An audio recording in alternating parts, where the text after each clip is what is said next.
Subscribe करें हमारे YouTube channel देवी प्रतिभा जी को और श्रवण करें भागवत कथा की महिमा का, साथ ही बेल आइकन को दबाना ना भूलें।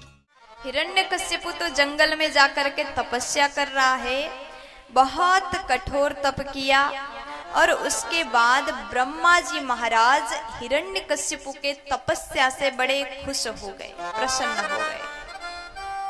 और उसके बाद ब्रह्मा जी महाराज ने दर्शन दिया और कहा, तुम्हारे तप से मैं खुश हो गया, क्या वरदान चाहिए?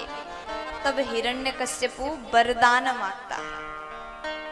हिरण्यकश्यपु कहता है, ब्रह्मा जी मुझे तो ऐसा वरदान दो, मैं कभी मरूं ही ना, कभी ना मरूं, अमर हो जाऊं, अजर अमर हो जाऊं।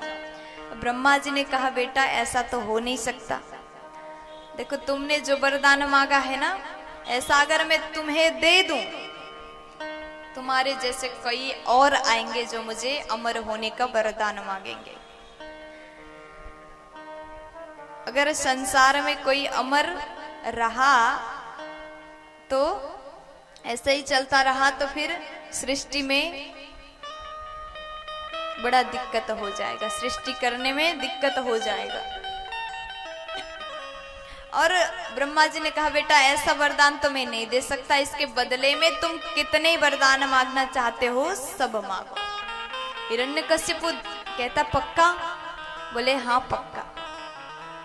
तब हिरण्यकश्यपु कहता है, मैं जितने वरदान मांगू आपको देना पड़ेगा, मना नहीं कर पाओगे। बस ये नहीं मांगूंगा कि अमर बना दो, ये नहीं मांगूंगा, इसके बदले में कितना भी वरदान मांगू आपको देना पड़ेगा। ब्रह्मा जी ने कहा, ठीक है मांग लो। अगर मना कर दे तो ये हिरण्यकश्यप बड़ा दुष्ट है। बोले हाँ ठीक है, तुम्हें जितना वरदान चाहिए सब मांग लो। अब हिरण्यकश्यप कहता है, देखो ब्रह्मा जी, मैं कभी बाहर ना मरूं, भीतर भी मेरा मृत्यु ना हो। ब्रह्मा जी ने कहा, ठीक है तथास्तु। हिरण्यकश्यप कहता है, मैं जल में ना मरूं, स्थल में भी ना मरूं। बोले ठीक है। फिर कहता है, दिन में भी मेरा मृत्यु ना हो और रात में भी ना हो, दिन में ना मरूं, रात में ना मरूं। बोले ठीक है तथास्तु। अब हिरण्यकश्यप कहता है, मैं देवता से ना मरूं, मनुष्य से ना मरूं। बोले ठीक है। देवता भी नहीं मार सकते, मानव भी नहीं मार सकते। अब हिरण्यकश्यप बड़ा खुश हो गया और फिर कहता है, रात में भी ना मरूं, दिन में भी ना मरूं, अस्त्र शस्त्र से मेरा मृत्यु ना हो। हिरण्यकश्यप ने कहा, अस्त्र शस्त्र से मेरा मृत्यु ना हो और ब्रह्मा जी आपके सृष्टि में किसी भी जीव से मेरा मृत्यु ना हो। ब्रह्मा जी ने कहा, तथास्तु। फिर हिरण्यकश्यप कहता है, ब्रह्मा जी एक और वरदान है। बोले क्या? तब हिरण्यकश्यप कहता है, मैं 12 महीने में किसी भी महीने में ना मरूं। ब्रह्मा जी ने कहा, तथास्तु, तुम्हें ये सब वरदान मैं दे देता हूं। अब हिरण्यकश्यप ने सोचा, अब तो क्या चाहिए, अमर तो हो ही गया, 12 महीने में नहीं मरूंगा।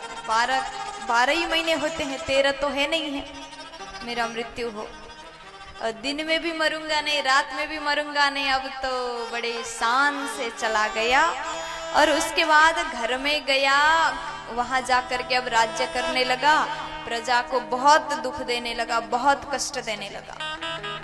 क्योंकि हिरण्यकश्यप के पास में अब बल है, सब कुछ है, अब क्या चाहिए, कोई उसको हरा ही नहीं सकता। ब्रह्मा के सृष्टि में कोई ऐसा नहीं है जो हिरण्यकश्यप को मार सके। अब बड़ा खुश है। अब उसके बाद वो सबको कष्ट देने लगा, दुख देने लगा।